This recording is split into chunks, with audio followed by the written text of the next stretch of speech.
Welcome in to another episode of GameSpot Sports Game Time. My name is Nick Mazesco, tuning in for the first time. Welcome into the channel. We've got a fantastic show for you, a fantastic week of shows as we close out 2025. Can't believe that we are already saying something like that, but the year has flown by. We've been having a blast out here with GameSpot Sports. We've got a very special guest. We got a little WWE 2K25 on the mind, but some good conversation. A lot of people out there I know have been looking to talk to some people in the industry. I get a lot of people always like, Nick, how do I get into this? I want to be an actor. I want to be a commentator. I want to be a voice actor. How do I do this? And I tell them, I only have one very specific career route, but I feel like getting some people who are smarter than me and in the industry and are doing it very well are good to have in here. And so I welcome in to GameSpot Sports for the first time, none other than content creator, a voice actor, and somebody who I believe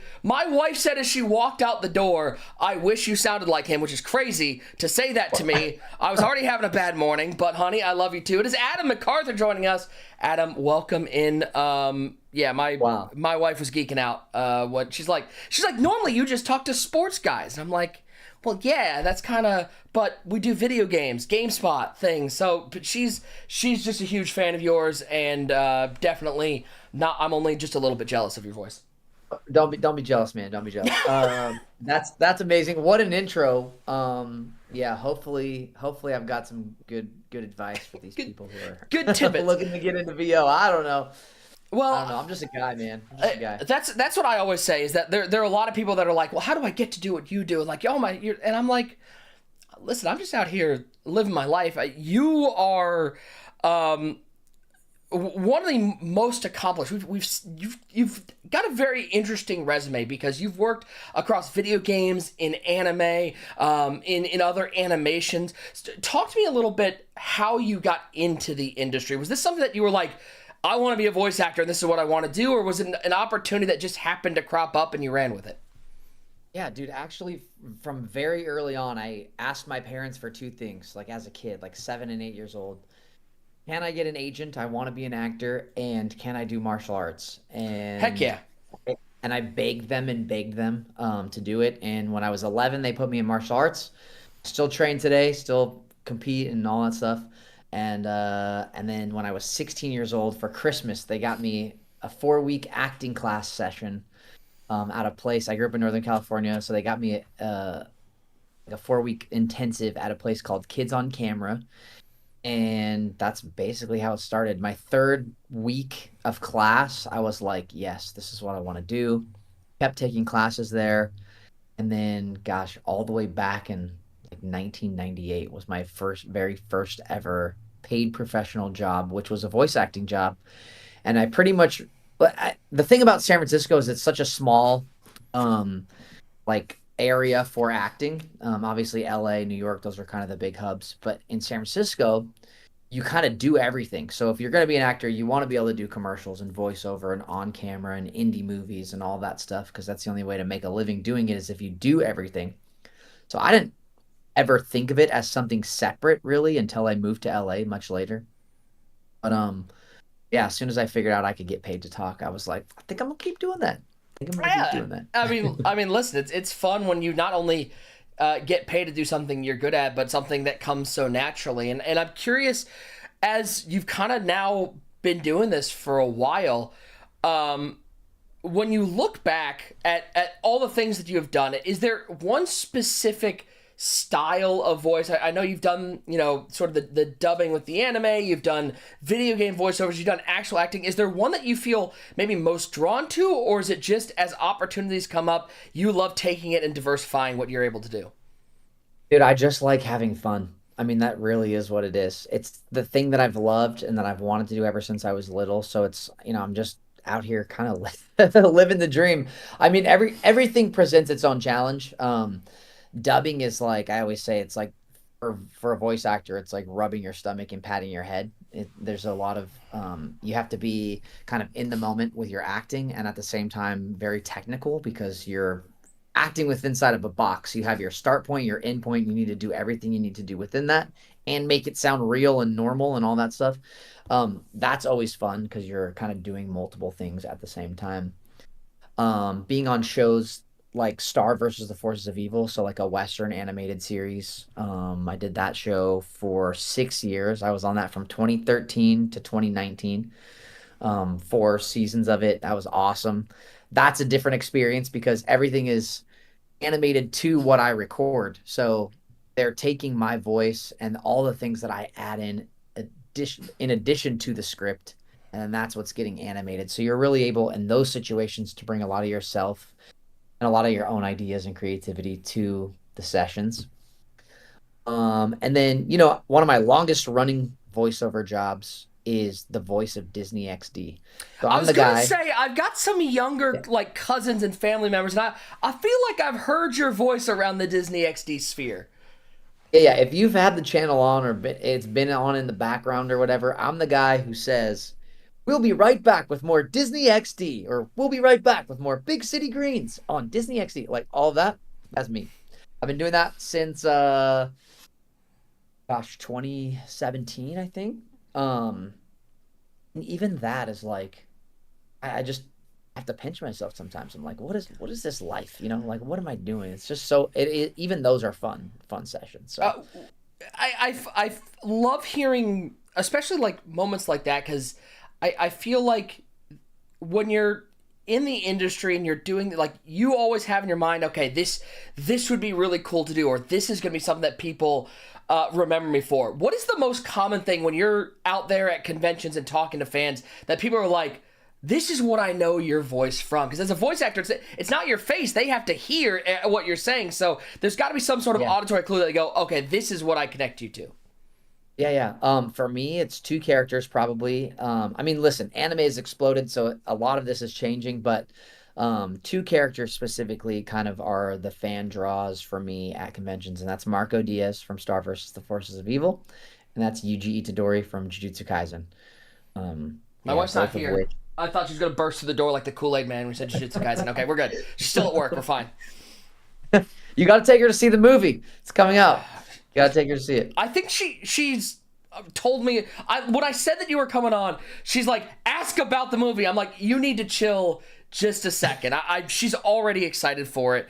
And I guess I think that's a great tie, a little transition to, as somebody who's working and seeing what anime has really become in the U.S. What has that experience been like? Because listen, 20 years ago, this was not a genre that was as widely watched, and now you're seeing it not only explode from a watching older animes that have either gotten redubbed or people going back and watch it. You're seeing new animes get created that people are tying into. You're saying, I mean, I know it's not anime, but even the takeoff of K-pop Demon Hunters from the Korean and Japanese culture has taken so handily here in the in the western side of the world. What has that been like, being in that industry and seeing it really blow up? Dude, it has been a trend in my career to have the most perfect timing ever on so many things. Unexplicably so. I feel very fortunate to have been cast as Yuji when I got cast as Yuji. We started recording Jujutsu Kaisen in October of 2020, and I do think Good that time. COVID had a lot to do with the explosion of anime. I mean, when else did most people have time even to sit around and watch 1,000+ episodes of One Piece, or watch everything on Netflix and Hulu and wherever else you were watching stuff, and come to a point where you're like, well, all right, what else am I gonna watch? And then kind of need to explore. I think all of these things, plus the fact that the genre and anime, the mini genres within anime are just so good. I think it just took something like that happening for people to realize how good it is and how good it's always been. It's not like it just got good. There's been stuff out for a really long time, since the 90s, the early 2000s. Full Metal Alchemist Brotherhood's been out for a really long time. That's one of my favorites of all time. Yeah, I just think it took a moment for people to like have a beat to watch all of this stuff. So, um, yeah, it's been crazy. And then obviously it just hasn't stopped. And, once these corporations sort of figure out that They look that over, they're this like, stuff's wait, how much money is it making? Now we'll put some yeah, money into this. Hold on. Hold on. yeah, Well, and I think that's, you brought up something interesting because you go back to mid 90s, early 2000s. Like, I remember growing up, I mean, your Pokemons, your Digimons, your Dragon Ball Z's. It's almost like we didn't view them as anime. They were just on Saturday morning when we were watching it. So it's almost like that was the gateway for our generation. Now you're seeing this younger generation really take hold to it, and it's got to be such a benefit for the industry to have things like Crunchyroll out there, to have things like Netflix out there, where now you can watch all of them at any time. We didn't have a choice. We could only watch it on Fox on Saturday mornings, but now the right. exposure is out there, and I'm sure you're seeing, when you're going to conventions, with all the cosplayers out there, you're probably seeing the widest range of characters that you never would think that, oh, somebody's actually watching that, and not only watching it, they go out of their time, out of their way to take time to dress up like that. That's got to be an unbelievable experience going across the country and seeing all of these people really take hold of it. Dude, it's unbelievable. It's one of those things, like, as a voice actor, your job is partially to not like buy into your own hype and to buy into the hype of the projects you're working on. It really, you have to stay grounded, and you have to basically, like, you have to make sure you're in a mental place to be able to do your job and not get sidetracked by all the hype, right? And I I think conventions and all this extra stuff that is a part now of what a voice actor can do or does can be very distracting, but it's also amazing because it's immediate feedback on what you're doing. It's like you're like boots on the ground looking at the response in real time to how people are taking in this media. And it's since 20, so when conventions started coming back in 2022, I started doing conventions pretty heavily. I think I got a good like half year in 2022 because stuff was sort of opening slowly. mhm. But 2023, 2024, and then the way 2025 is shaping up, I've got two conventions left for the year. But those last 3 years, I've done like 36 conventions a year You or said something two ridiculous. conventions last for the year, and I looked at the calendar. I said, "That's December." Like it's Yeah. insane. Like we have 30 days left, of which nobody's holding convention Christmas week. So like really, it's like two Yeah. conventions in 3 weeks. No, dude, listen, there are conventions Christmas week. I'm not doing any of them. I did that one. I did that once for New Year's weekend, and I was like, yeah, never again. No, no I'm good. holidays. I need to have some Adam time, some family time. What's funny is I live up in Metro Detroit, so I used to go to UMaCon all the time in Detroit, and Nice. I remember when, I mean, date myself, college, so 2012, UMaCon was the largest anime convention, and it's small compared to what it is now. So I think that's cool. I'm curious, as I think a lot of people, the biggest questions I get when I talk to voice actors is, what's the process like? What is it like from the time you get a script? Are you recording these lines? Let's just go into the booth, record it once, and we're done. Are you recording these multiple times? What's the process like as you work your way through a script? Bro, it is different every single time. I mean, it might be consistent within the framework of a specific show. Like the way when I go in for Jujutsu Kaisen, it's the same. I don't get a script until I'm in the room. And I get to take a look at I mean, I kind of know what we're doing. I've read ahead. I like to be prepared. But for JJK, we don't get a script before we go in. We preview everything in Japanese before we record it in English. So we don't preview the entire episode. We were like, if, I'm recording one line, that's like, whatever it may be.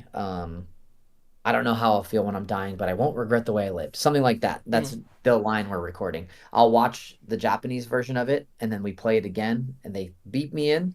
As soon as I hear my third beep, I start my line, and I have to be out by the time his lips stop moving. So it's so much about, especially with dubbing, so much about the pacing of the Mhm. dialogue that you have to match, because yeah, you don't want the old school kung fu movies where it's the guy's lips are moving and you stopped talking 15 seconds ago. Correct, correct. Yeah, no, a lot more care goes into these dubs these days. I mean, obviously, we're sort of working. It's an uphill battle for English dubs, even still, even though the quality has become so top tier, and I think the quality has become really, really great. But obviously, we're working against listen, it's no knock on the actors that did the 90s and early 2000s dubs. It's more a knock on, it's not even a knock. It just is what it is. Like the production process was so fast and there was so little money in it back when no one cared that people were getting paid pennies to do it. So they didn't care. No one cared. They would just go in and record whatever it was. And I mean, there's still not a lot of money in it, but people are caring, Yeah. caring a little bit more. So yeah, so an episode, a series like Star versus the Forces of Evil or something like that. When I did that, I would get my scripts the night before, and I would go in, and I would make sure that I had read my script and all of that stuff. For video games, for WWE, for example, for 2K24 and 25, I went in and saw nothing. Everything is on NDA, lockdown. You get no script. You almost don't even really get a script when you're recording. You get fragments of a script, and then it's up to the director to give you context and tell you. Feels very CIA to me, but whatever, it's fine. Oh, it's the weirdest thing. Like, I have stuff that I've recorded in 2020 and 2021 that's not even out yet. It just, the process takes forever. The NDAs are insane. Yeah, the process for video games is completely different. I think, for people who are like, well, if I don't know, how am I supposed to do it? I think one of the main qualities that it takes to be a voice actor, and a successful one.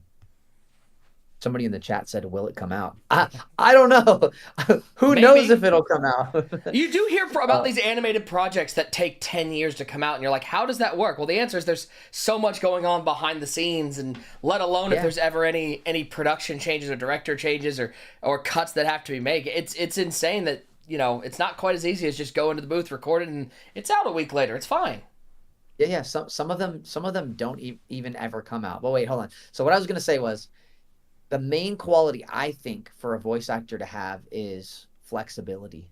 Is for you to go in confidently knowing that no matter what comes at you in that moment, you're going to be like, okay, cool. If I'm confused, I can talk to the director. Like, it's okay to not go in all like wound up. Like, I have to do a good job. And that was my thing for a long time. And as soon as I let that go, I realized that sort of like the improv of it all is the fun part, and I think being flexible is a really important quality for voice actors to have, or aspiring voice actors. Well, we're going to do a segment here. I like to call this one Inside the Voice. I'm going to show you a picture of a character you have voiced. I want you to give me just an impression of what it was like working on the project, maybe where some inspiration for the voice came from. Let's start off with, you mentioned him a lot, none other than Marco Diaz. Star versus Forces of Evil. Talk about a long-running project as well for you. I mean, this was something that you were able to develop. When you were working on it and over the years recording for it, did Marco's voice change at all, or as the character developed, or was this something that stayed fairly consistent over the 6 years? I mean, it stayed fairly consistent. I think with any series, especially like an original series, if you go back and look at the first couple episodes, you can maybe hear some variants, and then you kind of lock in pretty fast. No, when I auditioned for this character, I was like I have a young sounding voice anyway, so a lot of what I auditioned for is this like 14 to 18 range in these cartoons. And so this audition came through like any other audition. I think in its entirety, the process was like 6 to 8 months of auditions. Wow. With maybe 4 or 5 auditions in there. But when I got my first audition for Marco, he had a different name. I saw a little picture of him, and it said 14-year-old safe kid. He's a misunderstood bad boy. And I was like, looking at the photo and the sides for this character, like what I had to audition with was a little monologue that you see in episode 1, where he's walking with Star, kind of lecturing her about how he's misunderstood and how he's not this safe kid.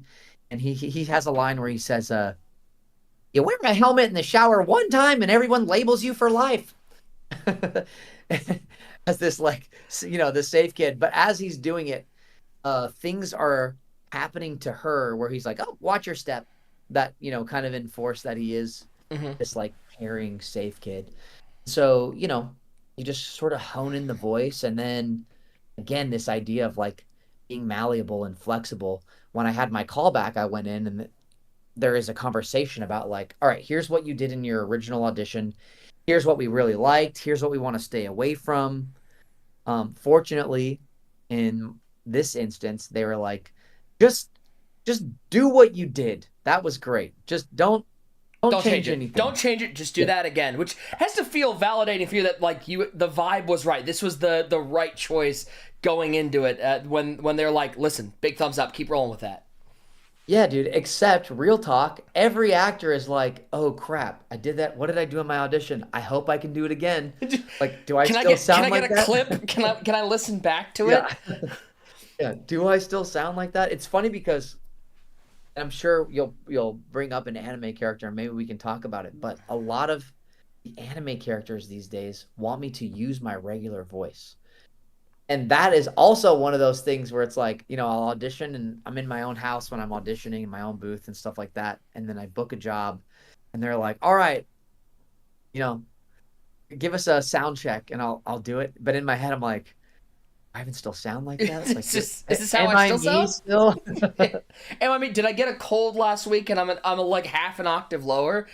Also, by the Yeah. way, with something like this where you're not dubbing, where this is an original show, I imagine like you're not, even though in the show there are these conversational moments, you're not actually having a conversation with the other voice. Are you hearing the other lines and responding accordingly? Like, how do you get that natural conversation flow when you're in the protections of a recording booth? Dude, very rarely are you hearing someone else, especially in prelay. Occasionally they would do it, but it's hard. Like it just depends on how fast the sessions are. If somebody was just in for a session, then maybe. Usually they're not like editing things on the fly, which kind of happens in dubbing. Um, so yeah, a lot of it is just cast chemistry, trusting the director who's heard all of the takes.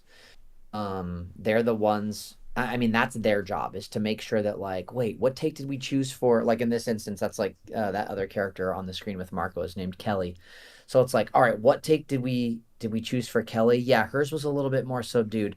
Adam, we need you to do it. Do it. Give us three in a row, but do it as if she's a little bit more like melancholy when she says it. Okay, cool. Then I give you three options, and it's their job to kind of put the They pieces do the together. puzzle piecing versus you having Yeah. to do that. That's interesting. Okay.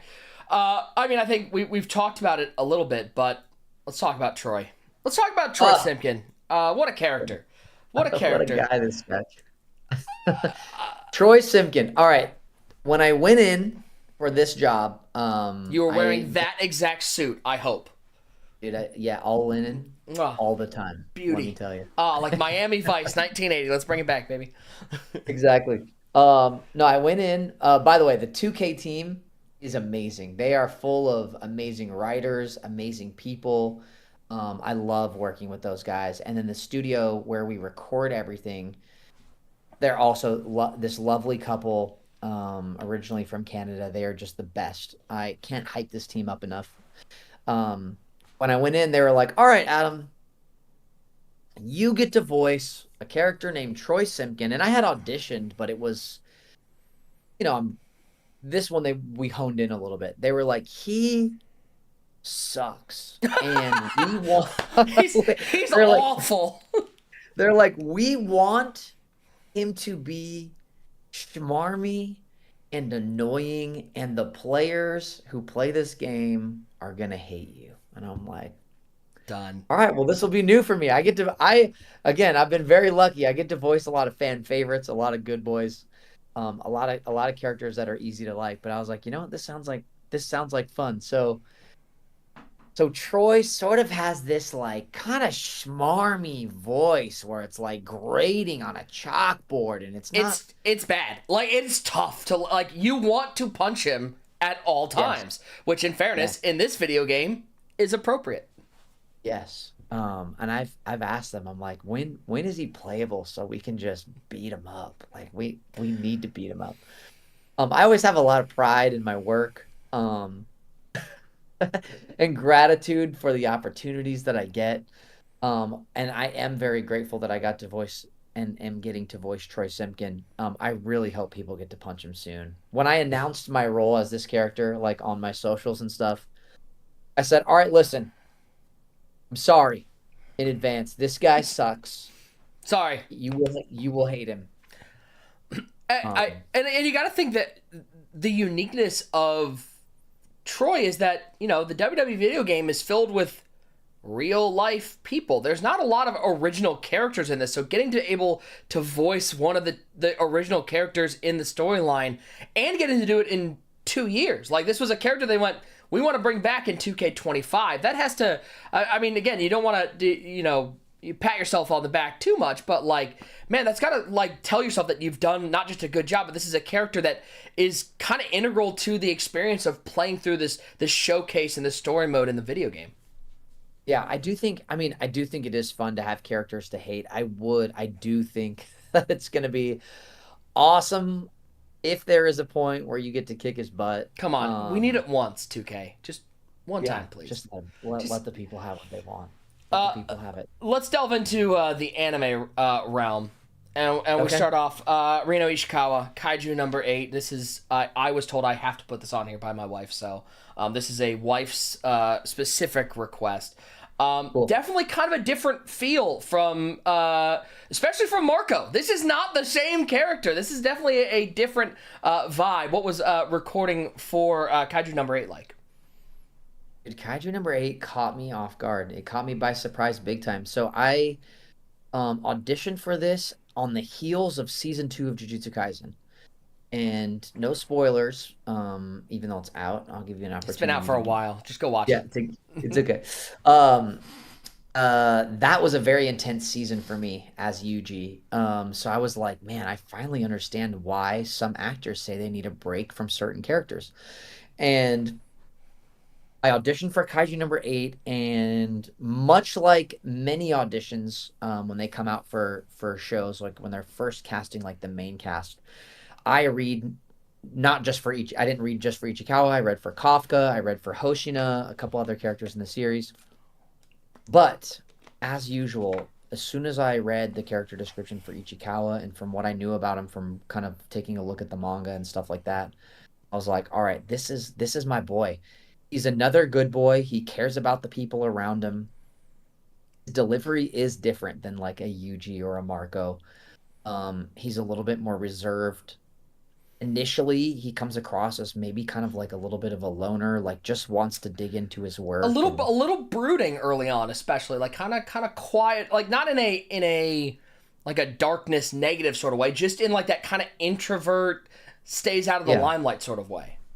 Yeah, which I think was really fun to play. It caught me off guard how much heart this show has. The show has a ton of heart and humor, which I really loved. It was a very welcomed break from Jujutsu Kaisen. And yeah, the director. So when I was auditioning for this, I was like, oh, I wonder who's going to be directing this. And just looking at the directors that I knew at Crunchyroll at the time, and I knew it was going to be recording out of Texas, which means I'm based in LA. It means that there are going to be very few spots available for remote talent. Mm-hmm. That was something we did a lot during COVID and maybe a year or two after.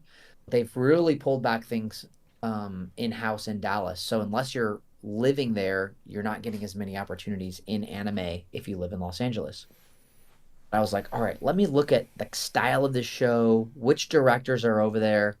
I knew it was a big property that had a lot of hype, so they were going to put somebody who could handle it really well, a seasoned director. I was like, I bet you it's going to be Sean Gann, who's a buddy of mine. I love Sean. We had worked together previously on another show, and he's just a great guy. Super talented actor also. He's worked on a bunch of stuff. But I hit him up, and I said, Kaiju number 8? With the little 2-eye looking emojis. To like, that you hit him with a you up? You hit him with a hey, you up? Yeah. Question mark? What's it? And I don't remember exactly how it went down. There's, all my friends, even though we're friends, everyone does really respect their NDAs and stuff like that. So, he's not going to say anything that... He sends back a winky emoji and an eggplant. And you're like, what does this mean? I don't know what this means. Wait a minute, dude. Help, hold on. How did you interpret what I said to send that back? I don't know if that's right. But yeah, dude, he once I kind of knew that he was going to be directing or kind of like put two and two together, I had an idea for what I wanted to do with the voice that I thought maybe he would resonate with. And then yeah, it was just kind of from there. Um And so the story we was literally written. I mean, literally, they wrote a story for it. Um, yep. I mean, we could not get out without talking about Yuji. Jujutsu Kaisen, I think is, I think if you were to go to sort of the wide mainstream anime watching audience, I think Jujutsu Kaisen is one of those that people are going to mention that they have seen. Which I feel, I mean, again, I think going back to what we were talking about, it has to be a cool moment for you when you're seeing so many just different demographics. It's not just like one group, it's you're seeing young and old and different walks of life all falling in love with this show. Was this something when you first started reading for it, you went, this could be that big, or has that kind of just been taking you aback about how many people have fallen in love with not just your character but the show as a whole? Yeah, I feel like it's part of an actor's job to not get attached to the hype or like look too much into the hype. I think it's a good idea to have an awareness going into things. I had an awareness that the manga was really popular in Japan and that a lot of people had eyes on this project. You know, if I hear my peers talking about it, that's usually a good indicator that like, oh, someone knows that this is going to be a big deal. Um, but yeah, this show, the audition for this show came in 2020, but Star versus the Forces of Evil had ended in 2019, and so I was kind of like, all right, what's my next thing? You know, like what do I want to work on next? Um, what genre? What do I want to do for my career? Like, you know, I was thinking all these things, and yeah, lo and behold, I spoke to an agent at my voiceover agency. We didn't really audition for much anime at that time. He kind of led the wave of getting uh the clients there. Me, Zeno Robinson, Ben Diskin, a couple of people who are like household names in the anime VA space now. Started getting opportunities, and my second anime audition ever was for Jujutsu Kaisen. And yeah, And that's, I mean, what a shot to have as your second one ever. And yeah, now, I mean, now look, I mean, you go through the filmography, and it's like now it seems like this is a strength of yours, being in the anime sphere, and I assume part of that is not just a talent, but those relationships you've been able to forge.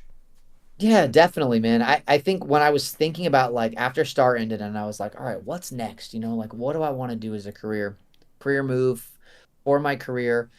The main thing that I kept coming back to was I just want to work with good people. You know what? The projects will come.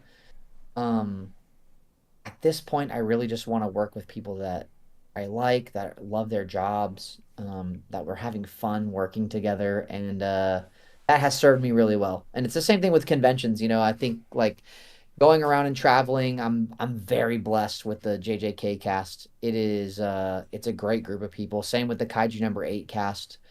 Those are probably the two largest groups of people that I'm with regularly from those two series. And yeah, it's just a great group of voice actors. And yeah, I And was still super plenty lucky. more to come. I mean, plenty more to come.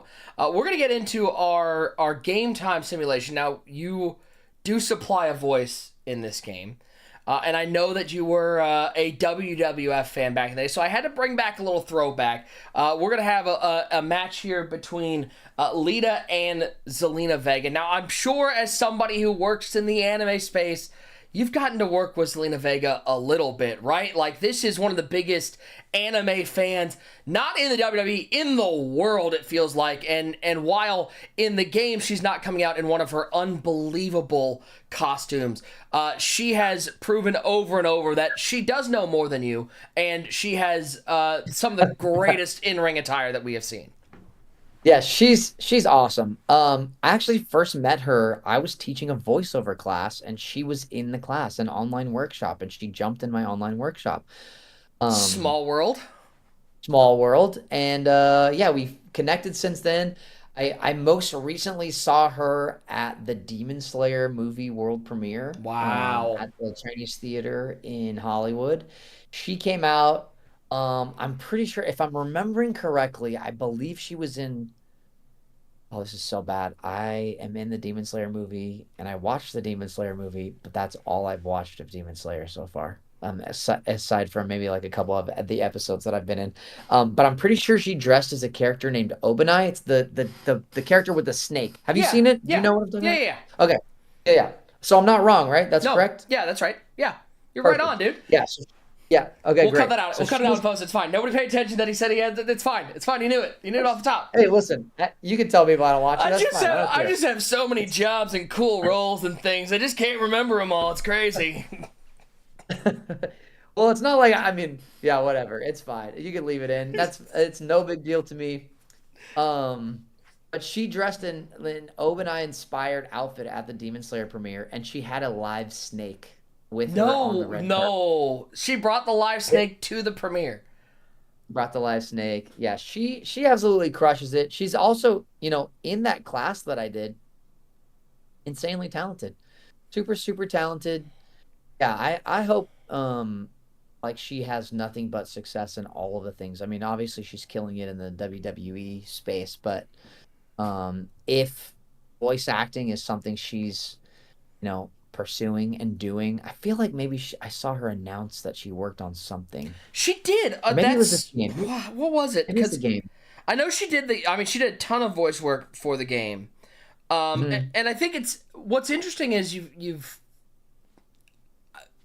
we've seen it with a lot of from back in the day with your Hulk Hogan's and your Rocks and your John Cena's, because WWE is a performance art. You're seeing this transition to Hollywood where these guys are able to take on characters because this is what they do in their everyday life. I tell people who don't watch wrestling what's there to like about it. It's live action athletic soap opera. They have to personify characters. They have to do character work. They can't just go out there and phone it in on a week-to-week basis. And so that's why I think you see so many of these wrestlers able to have success in the Hollywood sphere. And I feel like Zelina Vega would be, perfect to do more, especially if she ever wanted to get into the anime voice acting role. As somebody who appreciates, I think so much of it is appreciating the art form first, Totally. and then it's about doing the work. Yeah, it's definitely like a very specific style of voice acting. And we're seeing it kind of not move away from it, but we're moving away from like the stereotypical version of it. But people who have been watching it a long time and consuming the media, I think it's like you said, it's not a hard transition, especially when you're doing something on the scale of what she's doing. I think it would be really cool. We got to get her in there. We got to get her in JJK season Come on. 3. Make it happen. By the way, what she did, she would actually voiced a commentator in Street Fighter 6. So Okay, that's what it was. which is, again, is so cool to see. But Yeah, that's like, as we have her battling one of the Attitude Era stars. Now, I'm curious, were you a big WWF fan? Was this something that just, I think everybody was a fan, late 90s, early 2000s, but like, were you a religious watcher? Was this just something that you kept up with? What was it like for you back in the day? oh yeah, I was in it. I was in Heck it. yeah. And I was in it as a kid, and then in high school, all my friends were into it, and we were going to events at the Oakland Coliseum, and we were watching like we would go. I think I've been to maybe like 4 or 5 of them, but I have memories as a kid, driving in my dad's truck, sitting in is like a bench seat, and I was sitting in the middle, and he brought one of his coworkers' sons with us who was sitting in the passenger seat, and we were driving, and we were stuck in this awful Bay Bridge traffic, going to the Oakland Coliseum to watch Hulk Hogan. And I left there with a WWF belt that my dad got me as a souvenir, Heck yeah. like one of the foam backed ones. I You still had have a it. cool, you had a cool dad. That's the cool part. I had a very cool dad. My family has always kind of like supported my creative. I mean, obviously you can see behind me, like I have all like the collectible stuff. I would work for them, make money, buy collectibles, but they always supported all of it. They supported me in the entertainment and all that stuff too. So yeah, no, I was fully in it. All my high school friends were big time into WWF.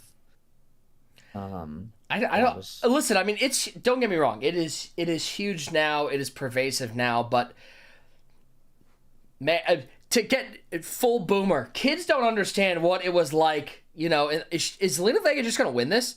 I have this set up as a TLC match, and she just kind of walked. Okay, well, then Lita hit you with the old A. That would have been awesome. Must come down. How pervasive WWE was, especially in late 90s, early 2000s, Monday Night War era. I mean, even going back to, your Hogan's early 90s, with your Hogans and Savages and Ultimate Warriors. I mean, it's pervasive now, but remember, we only had one place to watch it. It was either you went to the shows or you paid per view. You purchased to watch the Royal Rumble. There was no Monday Night Raw didn't come about until the mid 90s, and so to watch it, you had to be such a big fan, and everybody had the toys and the shirts, and it's still great to see it going big now. But that era almost feels. Like kind of a dream sequence as to how big it was and how big when Hulk Hogan went on talk shows, it was a big deal, and that's unbelievable to think about. Yeah, and he was in commercials. It wasn't just, and then movies, obviously. Yeah, it was like he was the.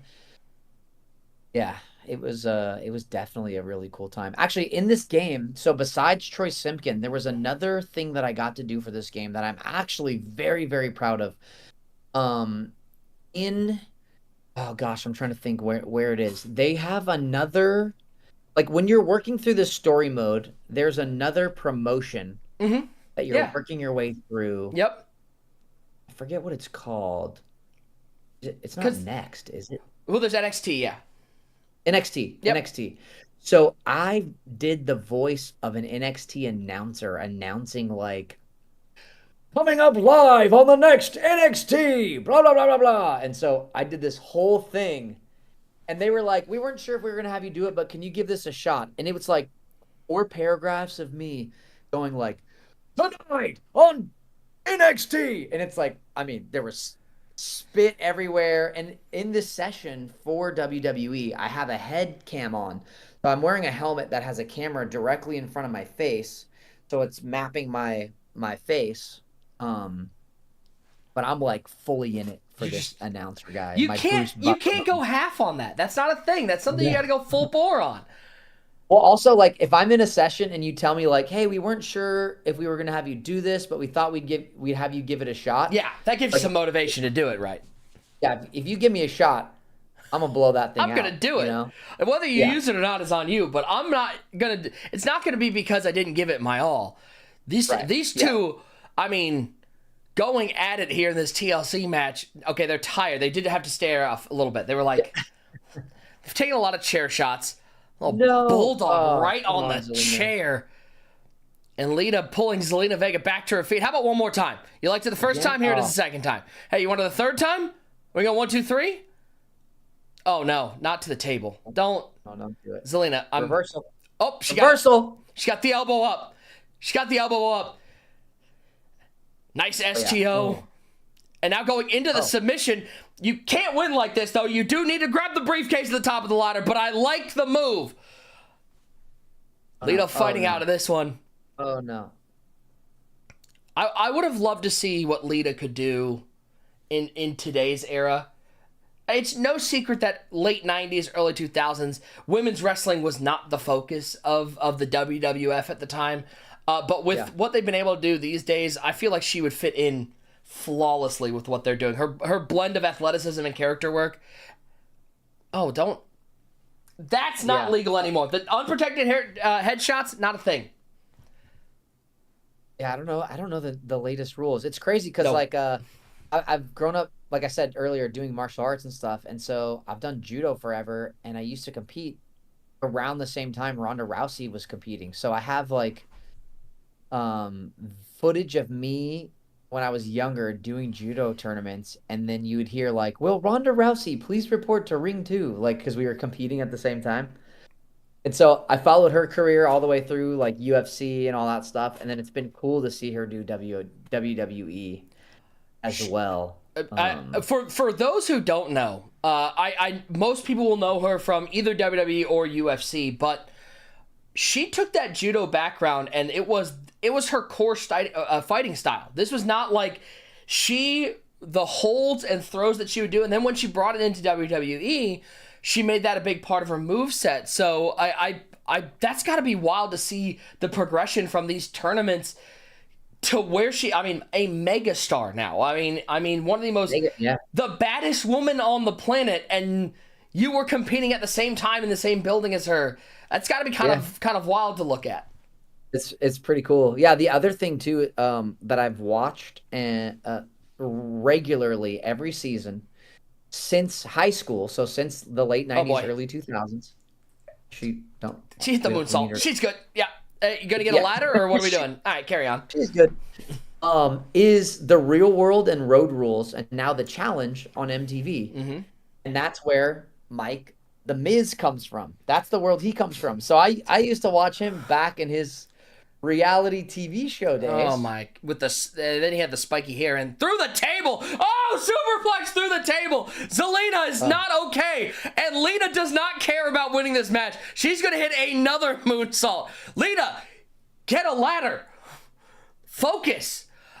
People forget that the Miz was brought in from the Real World, which kids, the Real World was a TV show on MTV. I don't want to try to explain 2006 reality TV, but. And then he had spiky hair and was a tag team champion. But I remember him talking about how it took a while for him to gain respect in the WWE because he came from the reality show world. And now WWE is fully into reality show. They host their own reality show to get wrestlers. And I think that's crazy that talk about a guy who started out on the Real World and now has been in WWE. You're talking 22 years for Mike the Miz Mizanin. Yeah, I remember watching him on the Real World, doing like his wrestler persona. This doesn't look good. No, there's no. Grab the briefcase, Lita. Oh my! Zelina, climb the ladder. Go, climb the ladder. Go, Zelina, climb faster. Oh, she's doing the hurt climb. No. Wait. Nope. She didn't even push her. She just closed the ladder. It's enough of you. Have a nice day. I like that Lita very much could have won that match, and instead went in true Lita fashion to the very top of the ladder to try to hit a frog splash. And now... is Zelina's... Does she have a health bar occasionally pop up above her head? Her health bar is actually... it's actually down here. Here, I'll show you. She's none. Bottom left corner, she's 0. She has 0 healths. Yeah. Whereas Lita is very healthy. Lita has not had much damage done to her. This feels one-sided and also personal. I don't know if Zelina what is she getting now? A kendo stick. Cool. She's getting a kendo stick and just throws it in her head. Like didn't swing it at her. Just take one of these. Drop kick in the corner. This definitely feels like there's some personal beef here between these two. Yeah, I'm going to go out on a limb here and say, I feel, you know what Zelina needs right now? The help of Troy Simpkin. She needs Troy. Troy? Yeah. Troy? Boy, I wish you could set up Troy. We need Troy Simpkin to be a playable. Just, okay, to the outside. That's just a drop kick.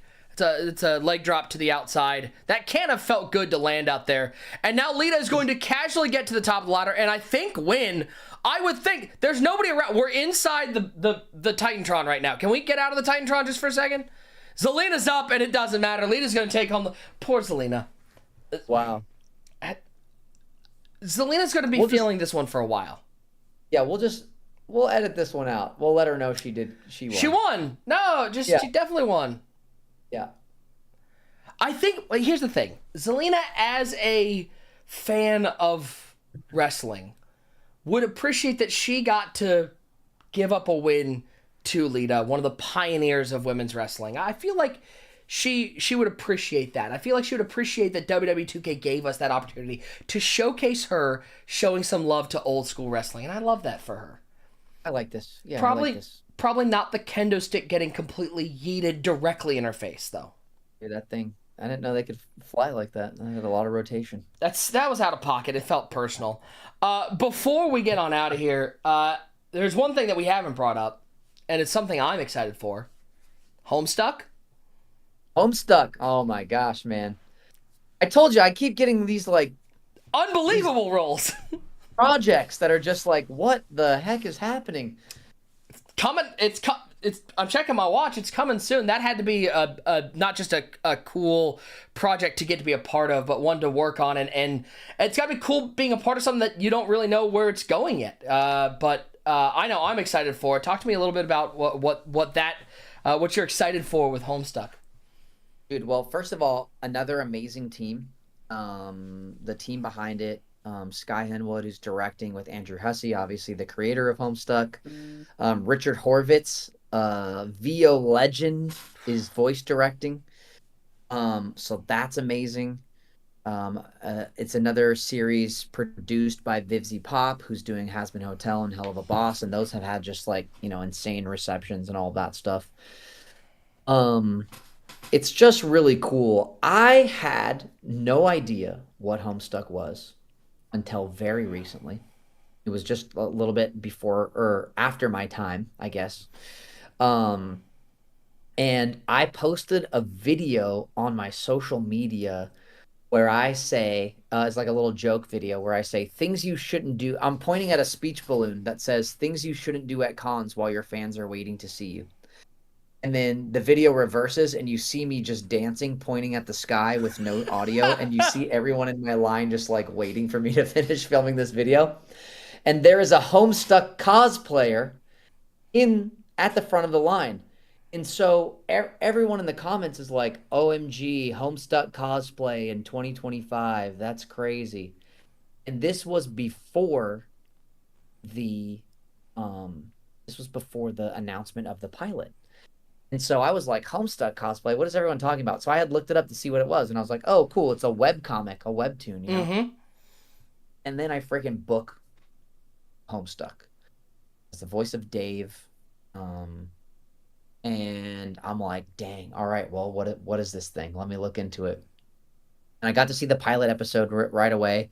I was like, this is crazy. The pace is breakneck, but this feels very much like a very original,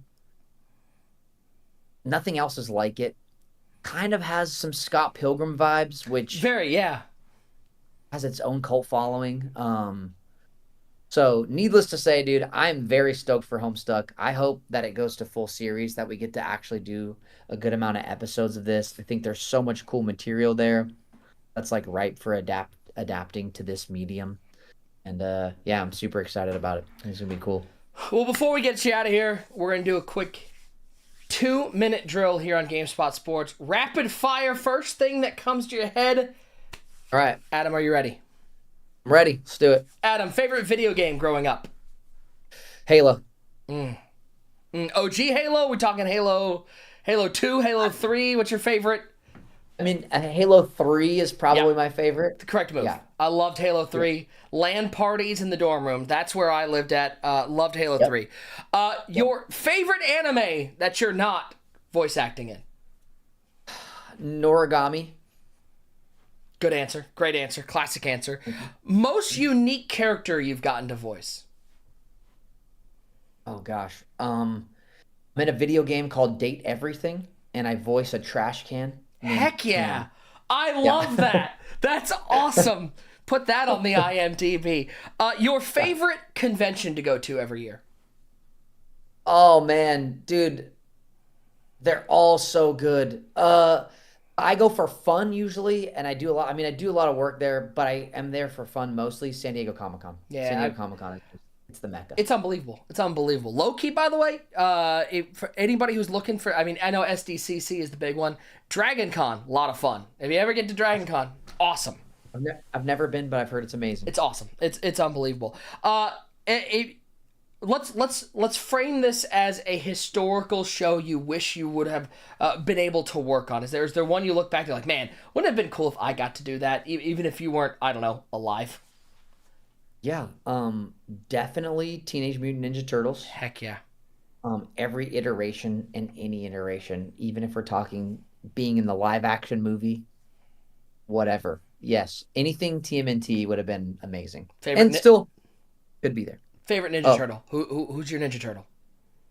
Michelangelo. Okay, that's fair. I bet it's my cousin's Michelangelo. I mean, I think the first outside of the cartoon, I have a soft spot in my heart for Teenage Mutant Ninja Turtles 2: Secret of the Ooze. Go Ninja, go Ninja, go. Shout out to Vanilla Ice. What a Yeah. guy. Wherever he is right now. Wherever he is, whatever you're doing, Vanilla Ice. Give me one or two idols in your sphere, voice acting idols, guys that you look up to for whether it's as a mentor relationship or it's somebody that you just admire.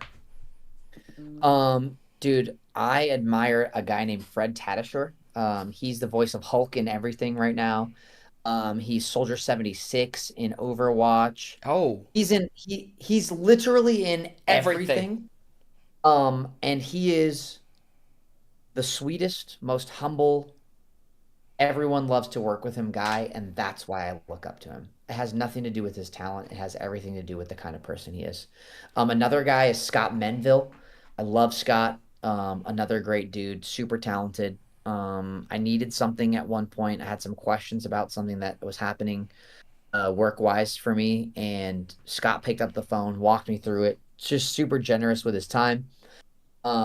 He's Robin on Teen Titans. You've heard Scott in everything. He's been around for years. So those two guys, they're amazing dudes. I can name some more, but I love those guys. It is amazing at how many guys that you mention and then you like go and look through what they've been and you go, oh yeah, oh no, oh that too. Like I went through once, I got down the rabbit hole of looking through Keith David's voice work, and it's like, oh my god, he's been in everything. Like he's done everything.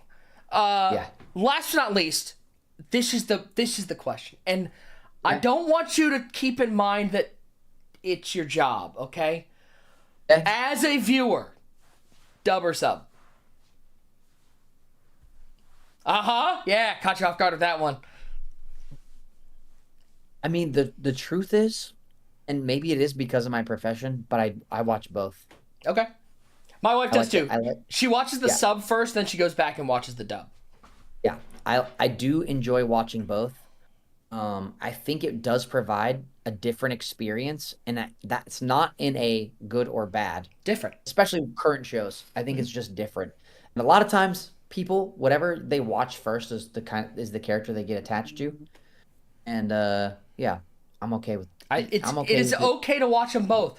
You're going to get a different experience. So go back, watch them both. What an unbelievable time.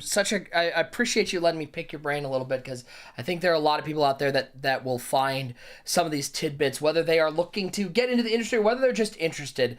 I am just a fan and I enjoy talking to you. Give people, this is your red carpet moment, give people where they can find you, because you're not just big and famous on the TV shows, you're also out there on social media, you're at conventions. Let people know where they can find you. Yeah, so you can find me on any socials at Ninjamac, NinjaMac. I've got my convention list on my website, so if you want to come meet me in person, you can absolutely do that. And then, Jujutsu Kaisen, the movie, JJK Execution, comes out this week, which is crazy. Season 3 is right around the corner in January, so yeah, lots of cool stuff coming. And yeah. Adam McArthur, dude, thanks for having me. A true legend. Thank you so much for hopping on and talking with us a little bit. We'll certainly catch up as more of these projects come out. We'd love to stay in touch and keep talking about these things, because I think I know I will probably be going to see the Jujutsu Kaisen movie 3 or 4 times with my wife, because that's what she'll do. Then I'll let her know that I got to do something very cool today. If you're watching out there, wherever you're watching, we'll be back live tomorrow, 2 p.m. Eastern time tomorrow. We got more special guests. We're going to be talking some NFL and more WWE. We're going to be talking about John Cena's Last Time Is Now tournament, so don't miss out on that one. Make sure you follow Adam on any social. He's truly a great follow. We will catch you next time. Enjoy the rest of your day. Tomorrow, 2 p.m. Eastern time, right here, GameSpot Sports.